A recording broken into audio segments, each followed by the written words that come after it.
যতগুলো ব্যবসায়ী প্রতিষ্ঠান আছে, দুর্নীতি তো ক্লিন দুর্নীতি তো করা যায় না, হয় ব্যক্তি নিজে এসে সাক্ষ্য দিবেন। এই বাংলাদেশের এই 64টা জেলার কেউ না কেউ নিজে এসে সাক্ষ্য দিবে সে আমার কাছ থেকে টাকা আনছে, তাই না? অথবা এটা নথিপত্র থাকবে, কোনো না কোনো নথিপত্র তো নিশ্চয়ই থাকবে, এটার অডিও থাকবে, না হয় ভিডিও থাকবে, না হয় সিসিটিভি ফুটেজ থাকবে, কোনো না কোনো নথিপত্র তো থাকবে। অথবা ব্যক্তি নিজে এসে সাক্ষ্য দিবে যে হচ্ছে কি সে দুর্নীতি করছে, আমার কাছ থেকে টাকা নিয়ে আসছে। নাকি একদম হাওয়ার মধ্য দিয়ে দুর্নীতি করা যায়?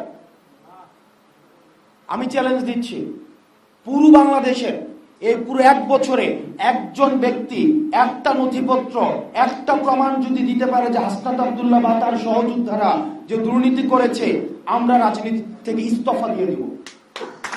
ইস্তফা দিয়ে 1 টাকা। এখন আপনারা মিডিয়াতে ছাড়বেন, যা জানা গেল, জনশ্রুতি রয়েছে, শোনা গিয়েছে 300 কোটি টাকার দুর্নীতি সম্পর্কে যা জানা গেল, একটা পরে হচ্ছে এই যে ক্লিকবেট জার্নালিজম, এগুলা কোন উদ্দেশ্য করছেন এটা আমরা বুঝি, এটা কার প্রেসক্রিপশন আমরা সেটাও বুঝি, এটা নিয়ম কি আমরা সেটাও বুঝি।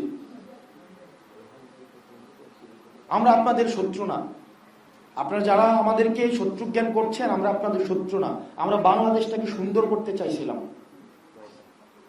কিন্তু আপনারা হচ্ছে প্রতিষ্ঠিত হাজার হাজার কোটি টাকার দুর্নীতিবাজের সাথে আমাদেরকে ইকুয়েট করার চেষ্টা করছেন বিভিন্ন ভাবে। আপনারা স্টেট মেকানিজম ব্যবহার করার মধ্যে আমাদেরকে সমান করার চেষ্টা করছেন।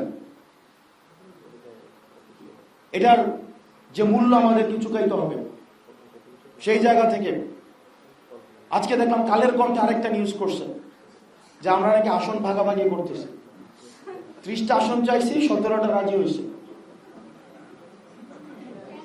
আমি অনেকগুলা, এখানে আমার বিভাগেরও শিক্ষার্থী আছে যারা হচ্ছে এখানে এখন সাংবাদিকতার সাথে যুক্ত হয়েছে, আমাদের এগুলো পড়াইছে।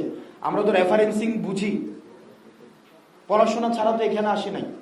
আমি অনেকবার নিউজটা দেখলাম, এখানে কোন রেফারেন্স ব্যবহার করা হয়েছে, কোন রেফারেন্সই দেওয়া হয়নি, মনে হয়েছে ফেসবুক স্ট্যাটাস। এভাবে যদি আপনারা চরিত্র হনন করার চেষ্টা করেন একটা রাজনৈতিক দলের, ডিবিসি একটা নিউজ চ্যানেল আছে, আমি নিজে দেখেছি, আমি নিজে সাক্ষী।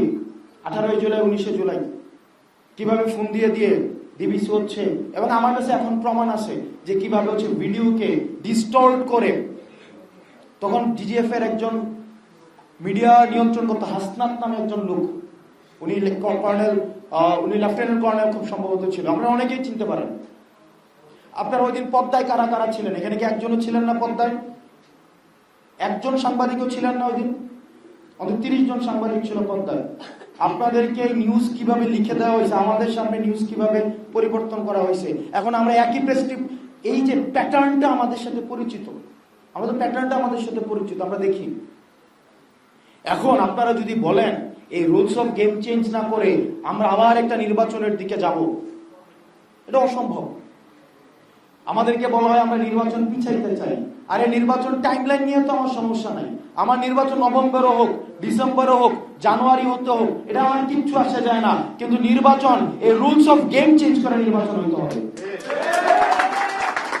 আমার নভেম্বরে নির্বাচন হোক, 2 মাস পরে নির্বাচন হোক, আমি নির্বাচন যত দ্রুত সম্ভব তত দ্রুত হোক, আমার কিচ্ছু আসা যায় না। কিন্তু অবশ্যই সেটা গণপরিষদ নির্বাচন হইতে হবে। আমরা আবার একটা পুরনো একটা চোরতন্ত্রের মধ্যে আর ঢুকতে চাই না।